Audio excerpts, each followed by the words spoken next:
If you think of the startup as a brightly burning candle, what we are doing with our data is looking at all the reflections surrounding it. Because the reflections are externally visible, they are not on their own, or any one reflection on its own is not enough to decide great things are happening within the company. But if there is bright light being reflected all around by the startup, then usually it means there's something really fantastic happening. Hi there. Welcome, Sailesh, and welcome, Madhu, to the show. Great to have you both here. Thank you for having us. Excellent. So we're nearly 2 years into the generative AI revolution, and there are now thousands of startups. So do you have a mental model for how you go about categorizing all these new generative AI companies? Madhu, do you want to go first? We come from data science backgrounds, and we run a fund that's a very data science heavy fund. And so, I don't know, if I should start, but I think the most appropriate thing would be to start with just giving you a quick introduction to Rocketship. Rocketship.vc, both of us are managing partners here. It's a data-driven fund. What we mean by that is that we are investing in companies, just like, it's a typical venture capital fund with one difference. Our deal flow comes from our algorithms. We have the largest startup database in the world. It's terabytes of data. And we have a ton of models that run to find out the companies that we want to invest in. And so that's how we find and invest in companies. And so because we are so data driven, and we use, we also use GenAI in our own models now. We were excited to see, a brand of companies emerging. Although for us, AI is just table stakes in everything that one does. Historically we've kind of looked at a lot of companies, and this has been done for a very long time. But now with the spate of companies that have just come up in the last 2 to 4 years, we've been looking at it in-house to see what is going to be the companies that we get most excited by. So there's foundational models, there's the picks and shovels, companies that do foundational models, companies that do picks and shovels, and then there is the final frontier of application companies. And we've looked at all of them, and I'll let Sailesh expound on each of these 3 buckets as we've been looking at it. Absolutely. As Madhu mentioned, the fact that we are quant investors or algorithmic investors gives us a very unique perspective on the full spectrum of companies that our algorithms see.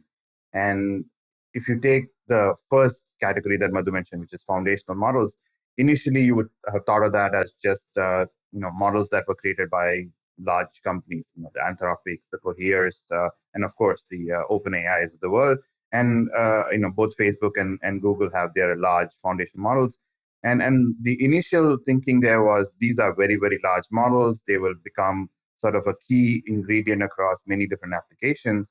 But then as the space developed, our algorithms started identifying that there's the original class of foundational models, but then there's new classes of foundational models that are arriving as well, where you're either limiting the vocabulary on which the model is built, or actually you're changing the language on where the model is built. And when I say changing the language, I actually mean not just language from a natural language perspective, but applying this to genomic data, where the language is genetic expression, applying this to images, where the language is pixels, applying this to video, applying this to data coming from climate change, where the language is perhaps the natural processes. So new classes of foundational models are being created to really bring this large language revolution from traditional language to anything that we construed as language. In fact, one of the most innovative uses of this we saw was considering motion as language. We think of motion very much in the physical world, but motion can be decomposed into components as language as well. So that's the foundational model. The second class are the picks and shovels, as in the model, as in the companies that are enabling this transition to happen, but they are not necessarily the ones building the core foundational models. They're not necessarily building applications either. And so examples here are vector database companies trying to create ecosystems where these models can be computed, they can be refined, fine-tuned, as well as eventually tested in real-world situations. And without these picks and shovels, companies, common users are not able to take advantage of these models. Only large companies with large development teams can. And so these are an integral enabler class of companies, and we are seeing several exciting examples there as well.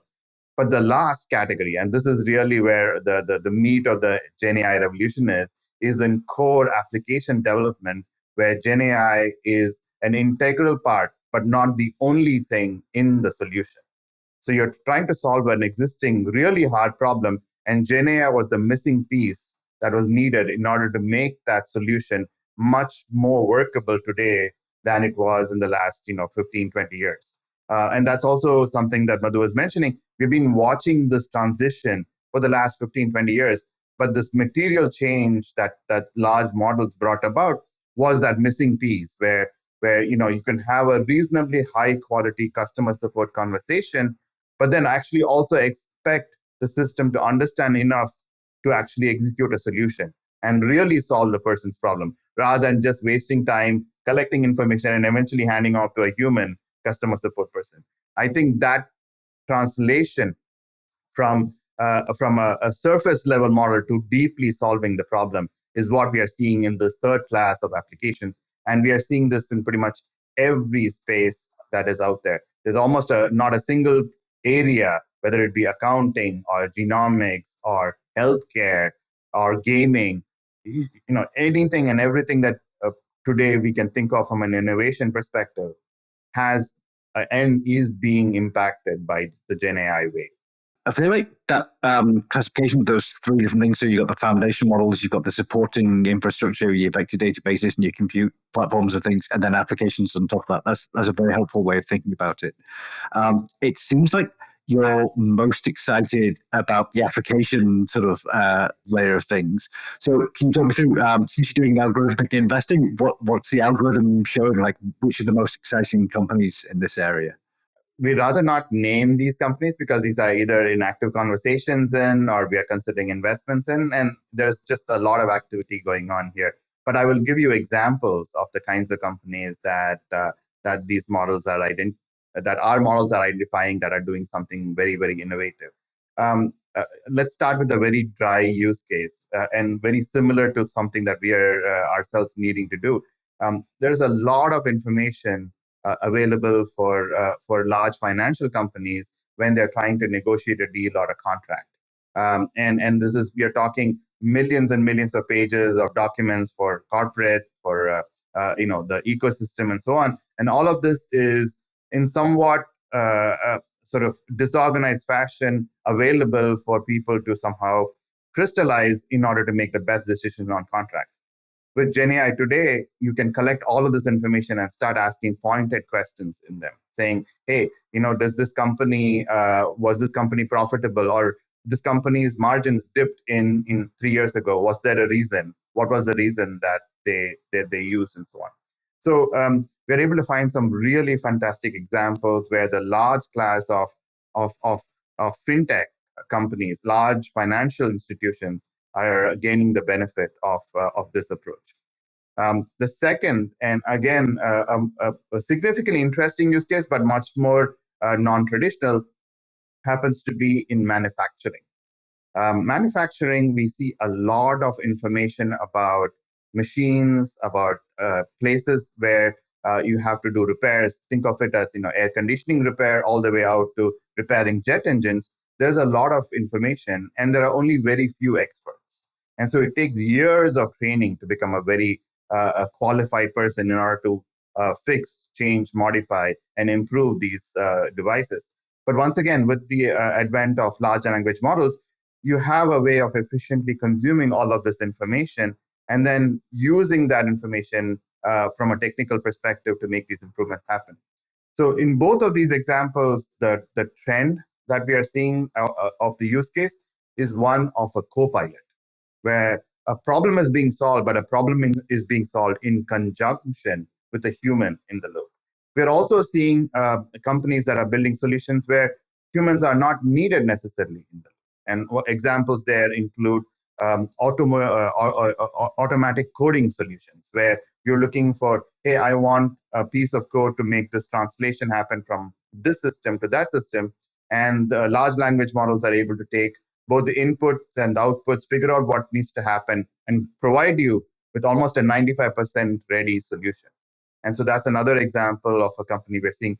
And this is in the sort of the mundane B2B, B2C space. But we are seeing this now, the next level of excitement, which is in the B2C space in terms of art, creativity, music, but also things like helping people understand languages better, auto translation with nuance and context. These are also companies we're seeing. If you know, there's so much in the space that I can keep going on for the whole of the podcast. So Madhu a chance as well. Yeah, I think, you've covered a lot of what we're seeing. I think the one thing that I will just sort of fill in a gap is that, healthcare is a huge segment. You have health tech, you have wearables, and you have new ways of sort of measuring things from your body that was not possible before. Just in the last 10, 15 years, we are now being able to use, what's called sounds and breathing. And how do you sort of, and then there's a lot of data. I mean, and it's also very nuanced data. And then there are things like genomics, and which, Sailesh had touched upon in his previous response. You are now able to sequence genes in a much more elaborate fashion, which was never thought of before. There is so from the variables to sort of clinical data to the gene side of things to pharmacology.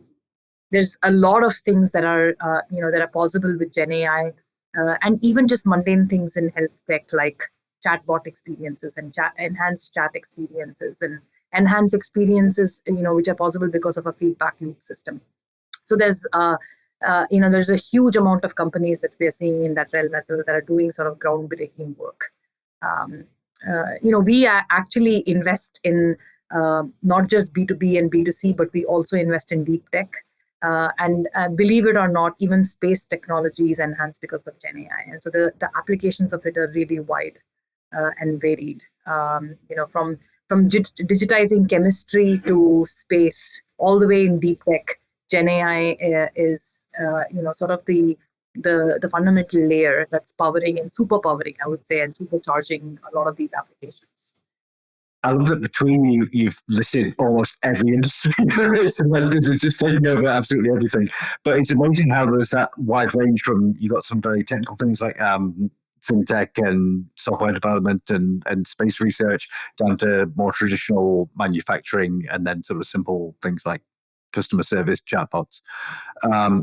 Okay, so since you've mentioned that you're very algorithmically driven in your investments, can you tell me a bit more about what that involves? So you said there's a lot of data in there. Like, what sort of data are you looking at? Like, what sort of techniques are you using? Broadly, I think the one thing that I will just kind of dial a little bit out of the data part of it is to say that, what really is a problem, right? The problem here is that we are venture capital investors. When you make venture capital investments, you have to speak to thousands of companies to pick a few to make your bets on. And so the odds are better when your denominator, the base is large, when you're speaking to a lot of companies. We knew this going in. We are all data practitioners. We have built companies, we have scaled companies, and we have invested in companies. And what we knew was that, A, to become better investors and to pick the best companies, you just have to see a lot of deal flow.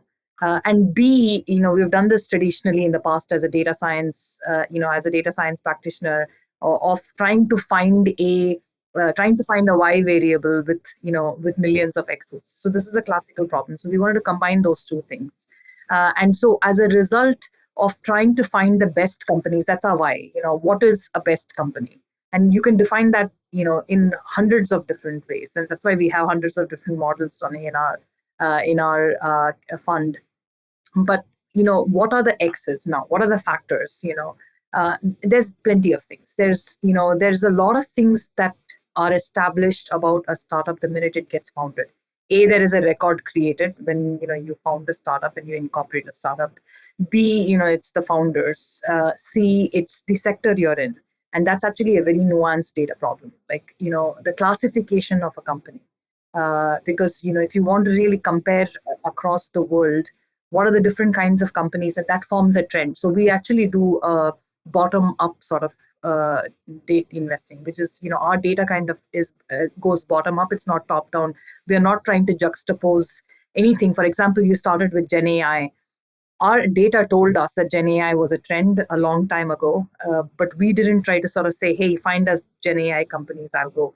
We're not trying to juxtapose our own human thoughts.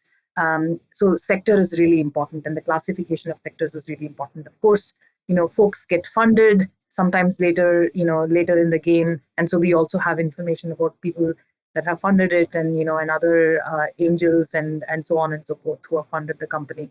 And so these are all sort of like, there are some signals that are, we have like observational models, which are how fast is a company going and what's going on around the world. And then you have predictive models, which are more traditional. It's, you're trying to predict a Y with, a certain given amount of X's. And you can ask that question about what makes a great company and why do you want to invest in a company. That why can be defined in many ways. And so there's a lot of models running here in our fund. And there's a lot of different signals that we have found to be very useful. And I just named a few. But you can never tell. I think the ideal answer is a perfect storm of a lot of things, and there are a lot of aha moments. But the one thing that I'll just say, and I'll let Sailesh also finish with his thoughts. But I will just say that the one thing that we have learned in the last 10 years of investing with a data-driven approach is that if the data tells you something and it's counterintuitive, don't try to squash that down, because you will look like the fool in the end, not the data. And so we are, and the counterintuitive stuff. For example, we found the 15-minute delivery space before anybody else had. And we went in and, we invested in Europe. And us becoming global investors also, as a second example, is another sort of aha moment.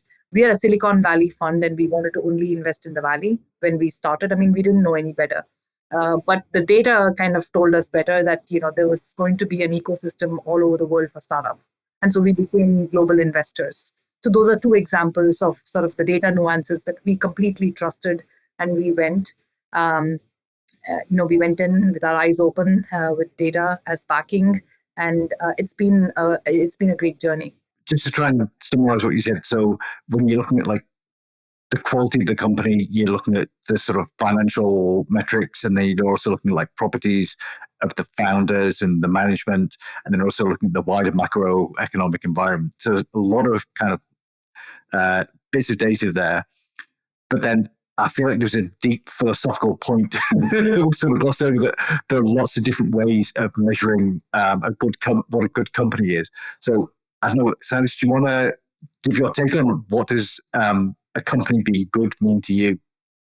That's actually a very perceptive comment, Richie. This is exactly the challenge that we had to first and foremost consider when we even started the fund.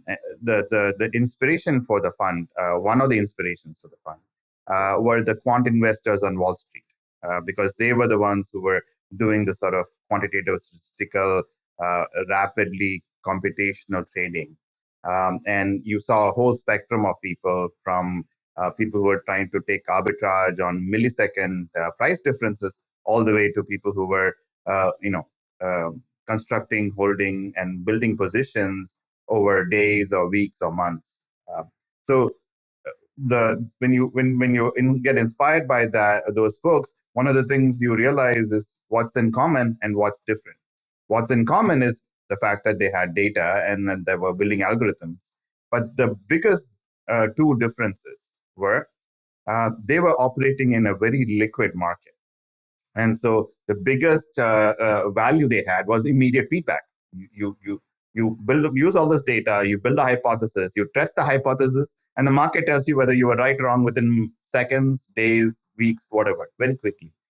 Venture investing is a decades-long business. The most common average time for a startup to become a unicorn is about 9 years, right? There are certain sectors, of course, where companies become unicorns in 4 years, and others, take 12, 13. So the biggest challenge we faced was that we were trying to predict something, the potential for something that was 5, 7, 10 years out in the future. And so that success, the second aspect, and then now this was one. The second aspect that the folks on the quant side in public markets had was there were many examples. You can learn from a lot of success examples, right? You predict a stock and it it does well in the next millisecond. That's a positive example. You predicted the stock going down and it does not. That's a negative example. And so the positive and negative examples were reasonably well distributed in the quant world. Again, for us, as everybody knows, venture business is a very high risk, highly challenging business. The default for most startups is unfortunately death. And so the number of potentially successful companies is a very small set. So we are learning a model from a small set of examples. So that with that as background, I've already stated how challenging this is. Now, let me tell you what success looks like. So therefore, any measure of success in this environment cannot be something that will take 7, 8 years.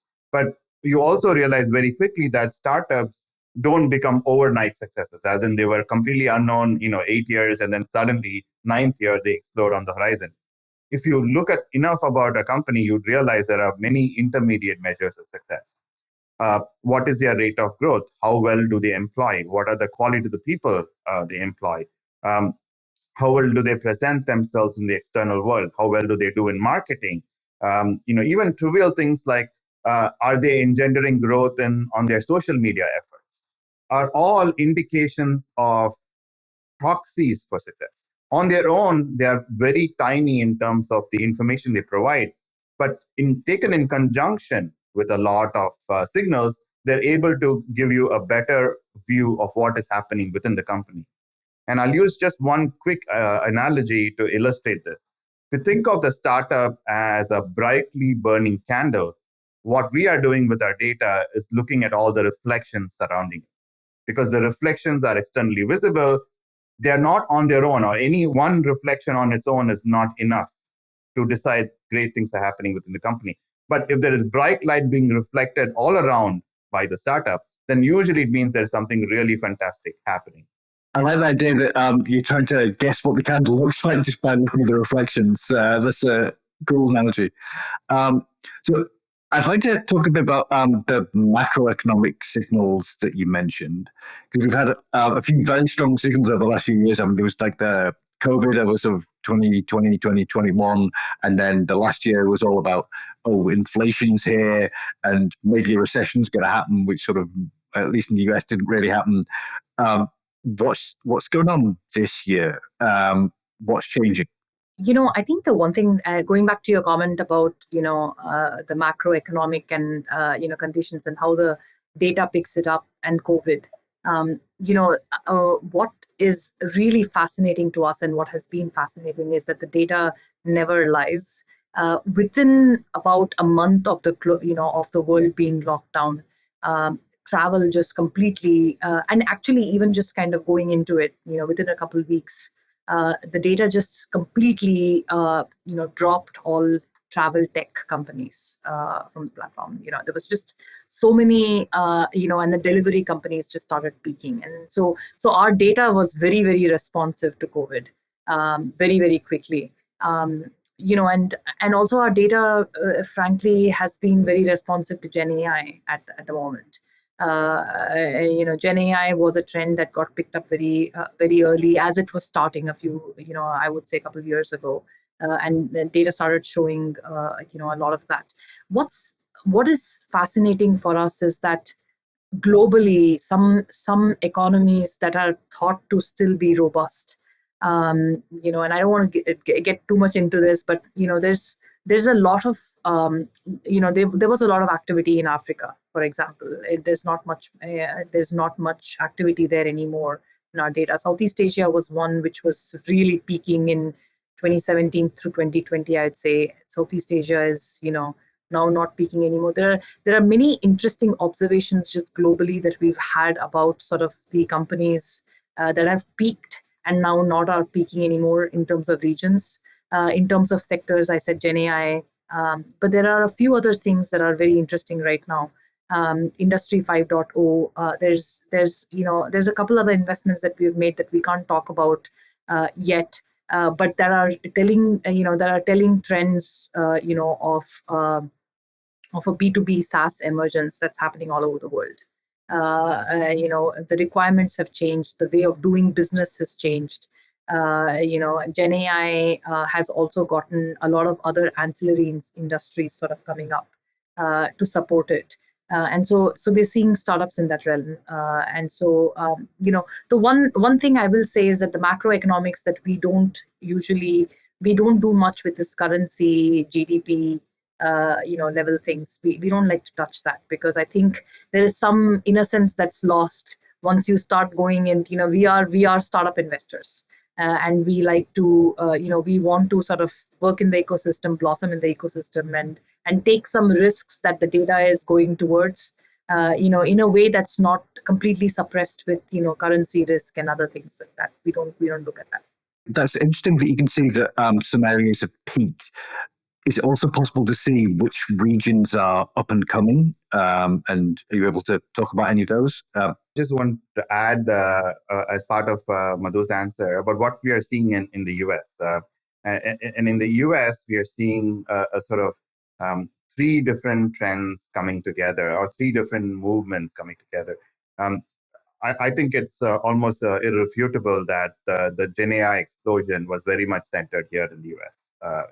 And yes, there are companies outside of here, but I think a lot of the excitement of what happened in GenAI was centered here in the US. And that has given a lot of people a lot more confidence in the US being a leader in taking this technology forward. And so it has its own sort of side effects about how this technology will be used and where it will go. So you are going to start seeing wave 2 and wave 3 companies from the original GenAI explosion, where people who gain the deep insight and the confidence are taking that forward. The second, again, here in the US, are sectors that were traditionally not significantly in the forefront, but now are coming significantly because technology has gotten to a point, but also entrepreneurship has gotten to a point where that the companies in these spaces can be possible. First, and not to over abuse the word, it's space tech. There is the wave 1 of space tech was SpaceX maybe, and wave 2 of SpaceX were maybe Blue Origin and other very, very sort of wealthy entrepreneurs starting companies. Today, we are seeing startups, having the ambition to build everything from satellites to remote sensing, drones to data platforms to consume a lot of that data, to even defense tech and offensive weapons. These are sectors that here we are seeing in the US that are surging forward. And then the third is a wave that is just beginning, but I think will become significant.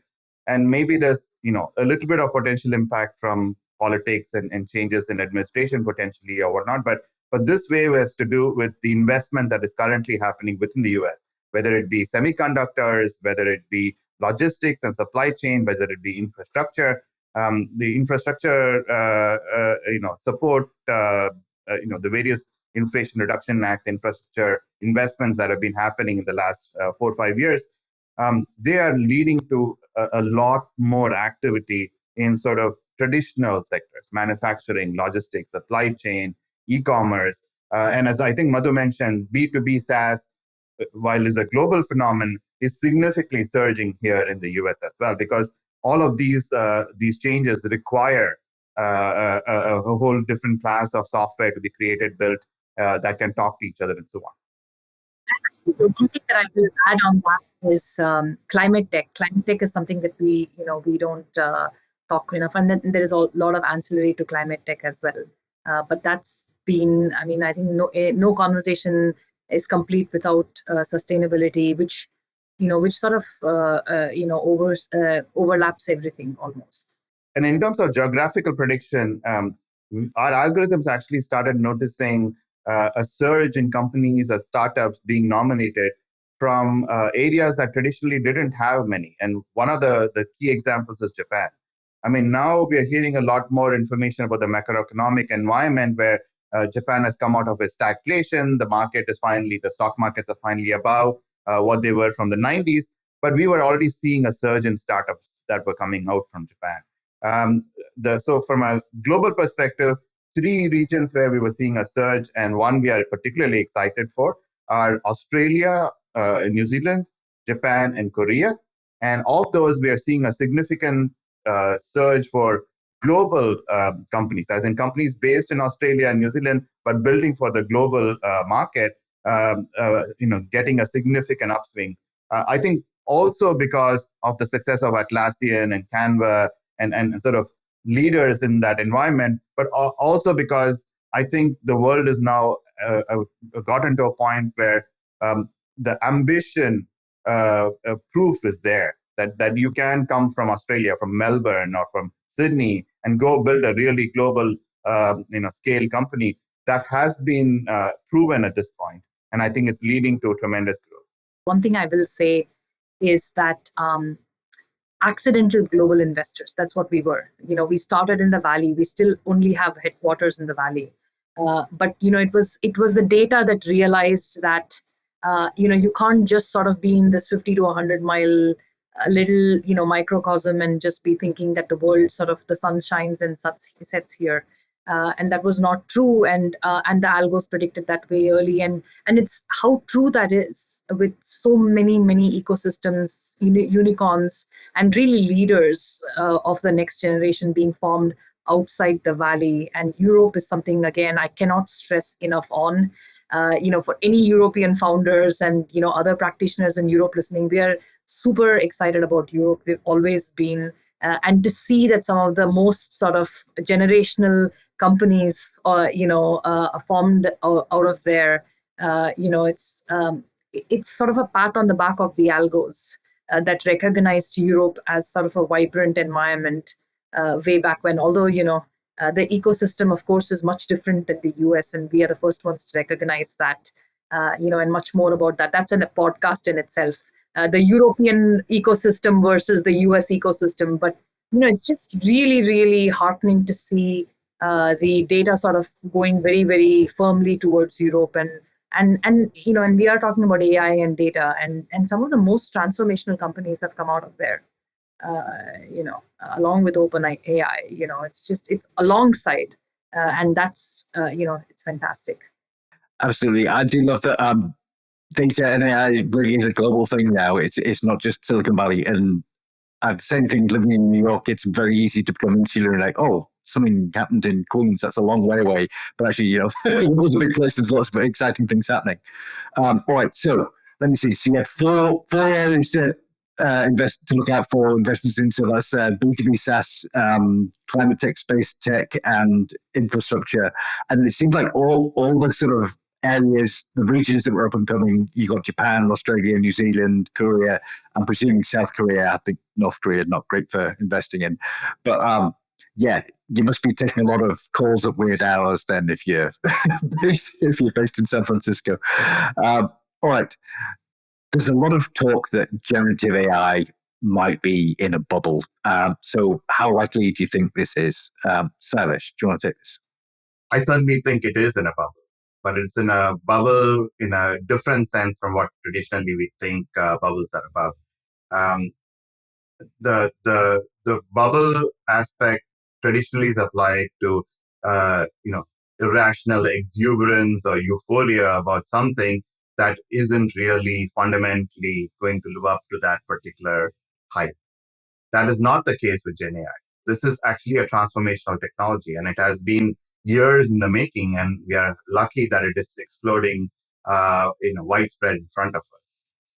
That said, there is a bubble with regards to the potential valuations and how we are addressing the impact and how we are going to pay the way of these companies. That I think is at a different level of exuberance. We are seeing companies with just an idea and a slide deck incorporating GenAI suddenly getting valued at tens of millions of dollars, which I find very much reminiscent of 2000s, where at that time the buzzword was internet. Anything that had internet in it was valued like crazy. Um, Anything that gets marked up with GenAI is marked up as crazily valued.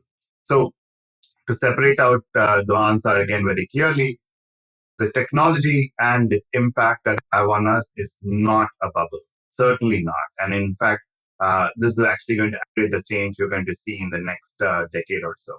However, currently we are in a bubble with respect to companies and their valuations and the expectation about how quickly these businesses will deliver returns and value. That I think is certainly in a bubble. I cannot, in any reasonable either investor or mathematical way, justify how these numbers are arrived at. That's really interesting that you distinguish whether the technology is in a bubble and whether specific companies are in a bubble, and that actually maybe there are a few companies that are a bit overvalued, but the technology as a whole is going to deliver. So we've seen a few examples of like wildly hyped technologies over the last few decades. I mean, you think about like internet search in the early 2000s or self-driving cars or social media. They've all had their sort of wild hype phases, and there's been a lot of innovation, and then things have settled down. So I'm just wondering if you think the same thing's going to happen with generative AI. Like, how many more years of innovation are we going to have? Madhu? Yeah, I think talking about overhyped technologies, there's been many. Crypto is, something which is very required, futuristically speaking. But it's obviously gone through its own, and there's a huge ecosystem surrounding crypto and everything else, NFTs and everything that comes off it. One of the other things that I think was similar is blockchain, but I think that generative AI is like the internet. It's closest in comparison, a comparable to that is the internet, because it's an infrastructure layer that's required, and that's going to be transformational. That has been transformational. That has been, to Sailesh's point earlier, has been around for a while, and people have been tinkering with it. LLMs are not a new concept, and it's very much like the first and the second wave of Gen AI. There's neural networks, for example. Now I'm sort of getting into the nitty-gritty and the weeds of things, but neural nets are still powering a lot of things, and before that there are precursors to that as well, and there's first gen, second gen. There's just a lot that has sort of been additive over the years. Gen AI is additive, and it's going to be additive. It's going to continuously be additive, not just in the application, but everything, like the foundational models to picks and shovels. It's all going to be additive, and it's all going to have like many generations and many iterations, of it, much like the internet. And so we think it's here to stay forever, as it has before as well. But just called different things. But now it's sort of supercharging in a supercharged phase of its life and of its life cycle. And then there's just much more to come. And we are very hopeful that we will be getting to fund some of these companies, because a lot of these companies require capital. A lot of these projects require capital. The reason we said that application is more interesting to us as VCs is that, look, foundational models, there is a lot, and that is a podcast in itself. Our foundational models, do they require data and infrastructure capabilities that only the big fives or the big tens or the big guys can do? The Googles of the world, the Amazons, are they the ones that are in the best position to build these foundational models, and these incumbents are too large for any startup to take on? We don't know. There's the question is out there. But I think at every phase there is next gen stuff just around the corner. And what was before, people were saying that, look, images and all that, like first let's do text, then we'll do images, then we will do sort of speech, and but it's all come within a month, within a few months of each other. So the also just not just that it's here, but the pace of the technology is also really quick now. Everything is getting done really quickly, and what we thought was a couple of years away is just a few months.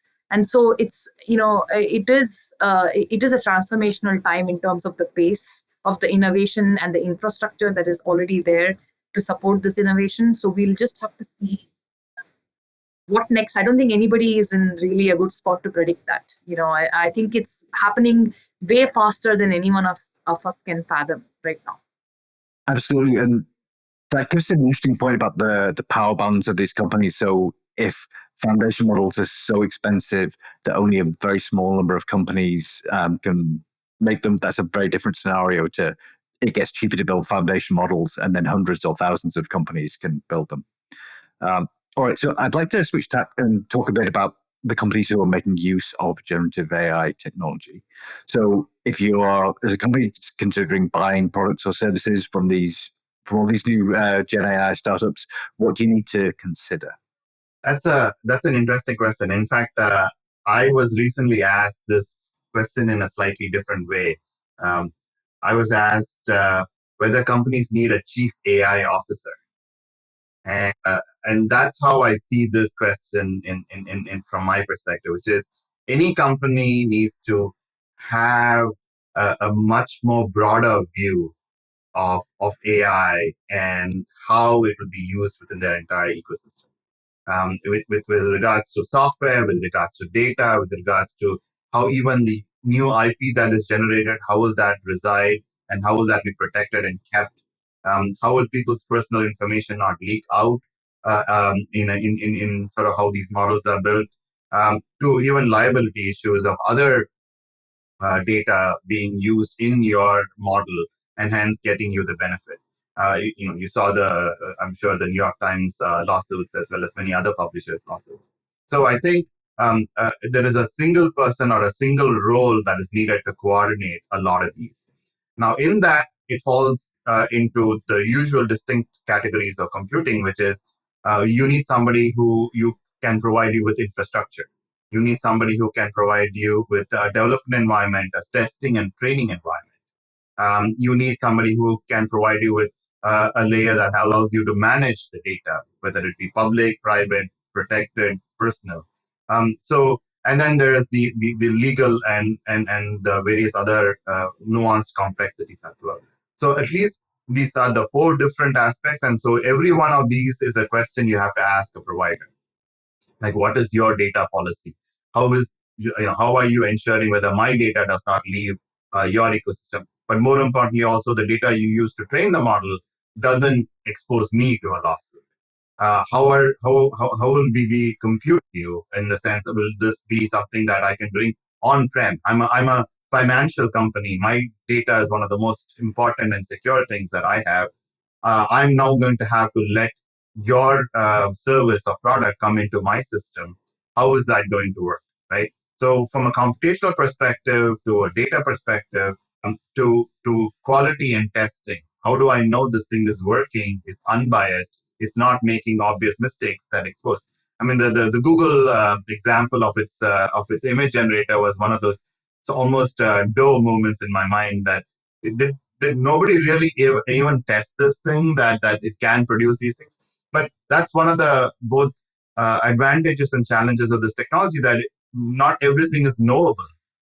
Because it's a generative system, sometimes you may get a different answer for the same question because underneath it, the model and the data has changed. So I think this is actually going to require a lot more education. This is not just another engineering or software purchase by any stretch. This is going to be something that requires a lot of understanding of the complexities. And that's why I believe, in answer to that other question I mentioned, I believe there is a need for a chief AI officer. This is actually a critical need, somebody who can understand all of these aspects, bring it together in the decisions they're making about how generative AI will be used in their organization.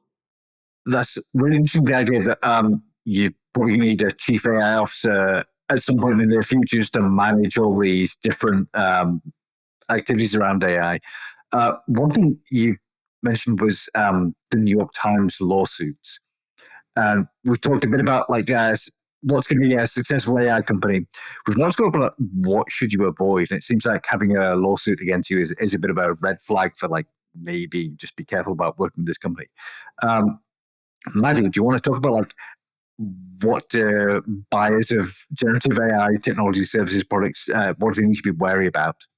Yeah, I think that's a question that's very difficult for anybody who's a founder or who's been in founding teams to answer, in an extraordinarily objective way.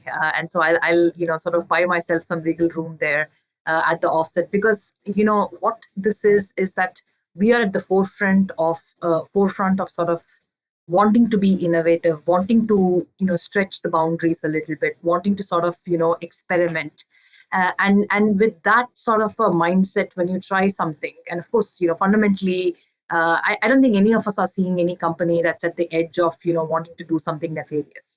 We are seeing people with an extraordinary good intent who want to transform and change the world, and that's the kind of companies all of us are looking at, all of us found, all of us are surrounded by. And I always philosophically like to think that there are more good people than bad in the world. So let's start with that principle, and that's what we're surrounding ourselves with, and that's what we're surrounded with. To be honest, it's not mine or Sailesh's glory here. It is the glory of mankind and humanity that everybody is doing good things. But coming now down to the nitty-gritty of things, so people have to try, and they have to try to push boundaries to solve problems. And they have to use what an AI model will sort of give out.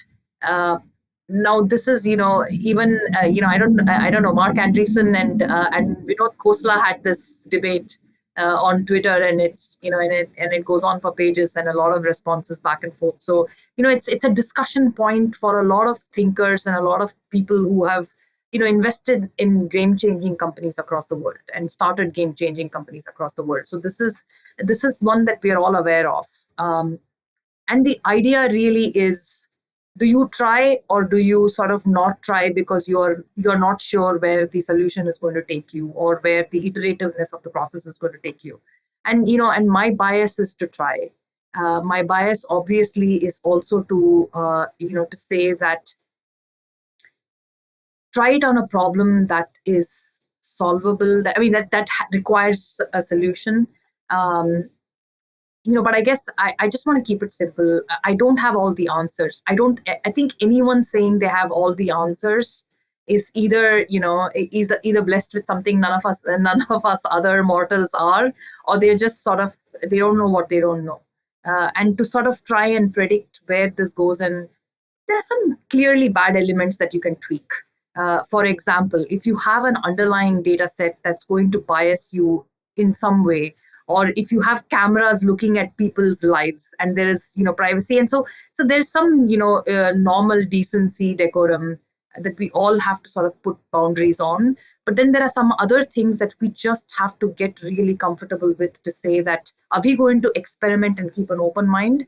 And the answer to that, in my opinion, should be yes. With a reasonable amount of confidence, with a reasonable amount of restraints and systems in place to sort of see if something goes awry, we stop it immediately. We should, and I think that's where I land, is to say that be proactive, be experimental, be open, have a good intent, have a good cause, but don't be afraid to try. I like that. Most people do have good intent in creating good things. So it's a nice positive note. So I'd also like to talk a little bit about jobs and careers. And have you seen, with this sort of explosion in AI, are there new careers and new roles being appearing? Yeah, I mean, I think the idea of of solopreneurs, you used to be, and I'm now taking this back to founders, and it's not exactly answering your question. It's a tangential point to your question.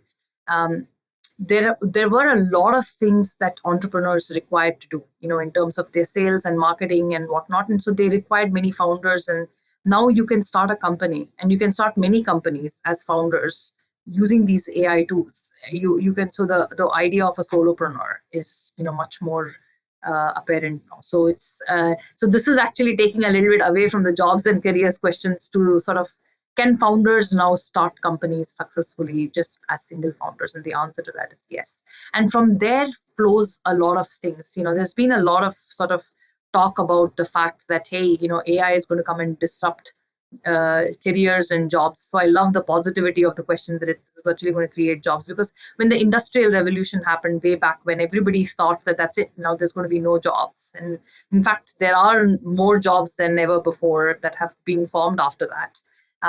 We find also that, Sailesh made a great point about the chief AI officer. I completely resonate, and he's resonated something. I'm sure he resonates with a lot of other people that are looking at buying tools that are AI related and whatnot. But we're also seeing a lot of other GenAI trained engineers coming more on board, and there are specialities and hyper specialities within that. And we're seeing that also come up. But I would say that, for me, the solopreneurship is the highlight. And Sailesh, you should add on.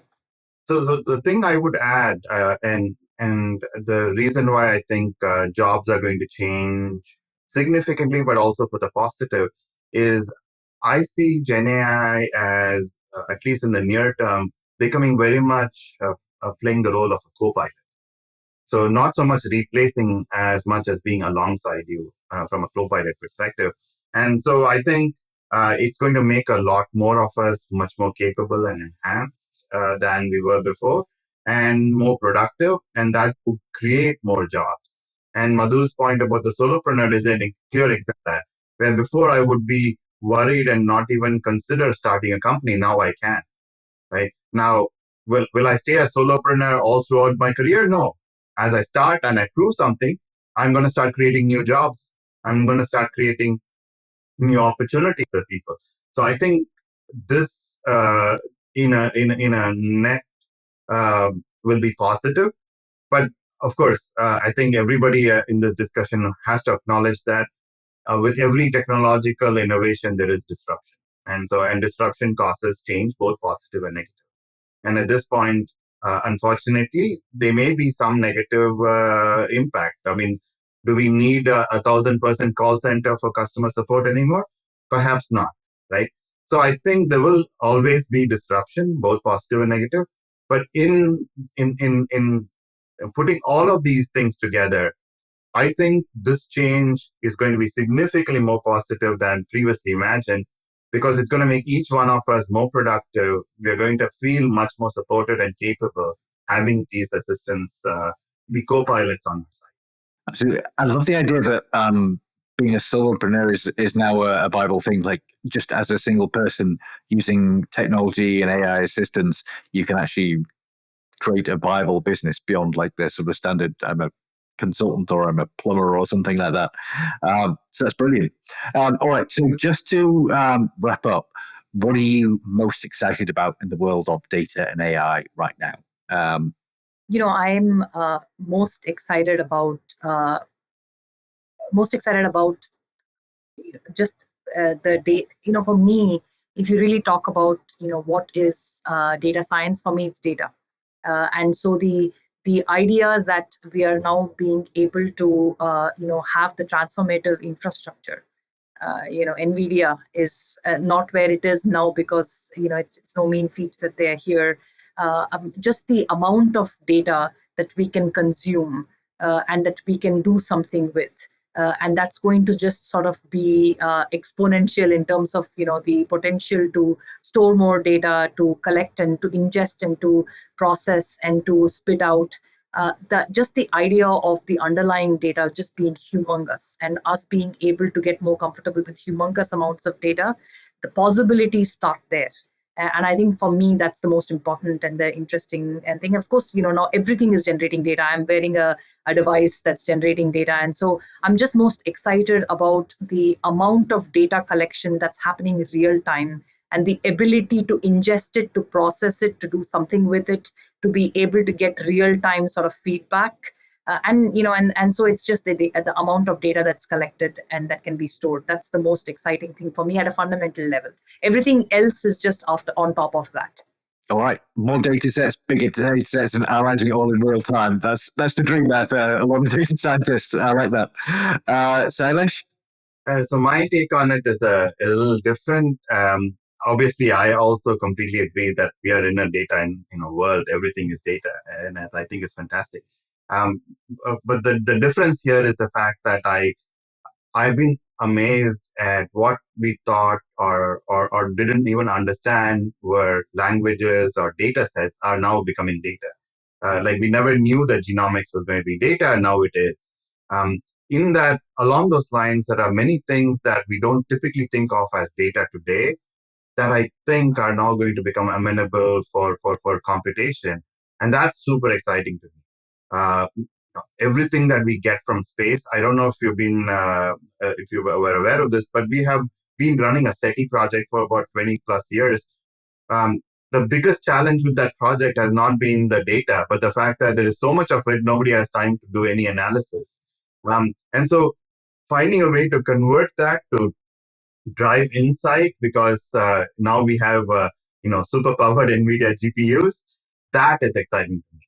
The fact that we are able to explore frontiers that we did not even consider as places that we can go to today, because what we thought of was not doable is now tractable and is changing into something that is computable.